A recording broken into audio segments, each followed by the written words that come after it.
আজ আমি একটা ভেজ প্রোটিন পরোটার রেসিপি দেখাচ্ছি। দেখুন, খুব খাস্তা হয় এবং খেতেও খুব ভাল লাগে। এর জন্য আমি প্রথমে নিউটেলা সেদ্ধ করে নিয়েছি, ওটাকে একটা জারে নিয়ে নিয়েছি। তাতে নুন, লঙ্কা, রসুন 2 কোয়া, একটুখানি আদা দিয়ে ওটাকে আমি গ্রাইন্ড করে নেব। নিউটেলাটা আমি একটা বোলে ট্রান্সফার করে নিয়েছি। এরপরে আমি একটা কড়াতে 2 চামচ রিফাইন্ড অয়েল দিয়ে ওর মধ্যে আমি জিরে ফোড়ন দেব, আর তার সঙ্গে আমি একটা বড় পেঁয়াজ কুচিয়ে দিয়ে দিয়েছি। একটুখানি নাড়াচাড়া করে নিউটেলাটা দিয়ে দিলাম। একটু নাড়াচাড়া করে হলুদ গুঁড়ো, লঙ্কা গুঁড়ো, কাশ্মীরি মির্চার গুঁড়ো, ধনে গুঁড়ো, জিরে গুঁড়ো, গরম মশলার গুঁড়ো দিয়ে একটা ভাজা ভাজা পুর বানিয়ে নেব। একটা বাটিতে আমি তুলে নিয়েছি। এরপরে 1 কাপ আটা আর 1/4 কাপ বেসন আর নুন দিয়ে একটা ডো বানিয়ে নিচ্ছি। অল্প অল্প জল দিয়ে এরকম ডোটা হবে। ওটাকে আমি একটু রেস্টে রেখে দেবো 10 মিনিট মতো। ওটা দিয়ে আমার 6টা পরোটা হবে।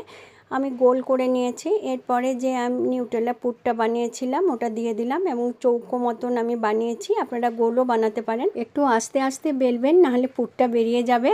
আমার দেখুন কি সুন্দর বেলা হয়ে গেছে। তাওয়া বসিয়ে দিয়েছি, ওতে পরোটাটা দিয়ে দিলাম। এপিট ওপিট করে আমি রিফাইন্ড অয়েল দিয়ে ভালো করে সেঁকে নেব। চেপে চেপে ভালো করে ভেজে নিতে হবে। পরোটাটা আমার হয়ে গেছে। আমি একটা থালাতে নিয়ে নিচ্ছি। ধনেপাতা আর পুদিনার চাটনি, শসা, পেঁয়াজ দিয়ে সার্ভ করেছি। রেসিপিটি ভালো লাগলে প্লিজ সাবস্ক্রাইব।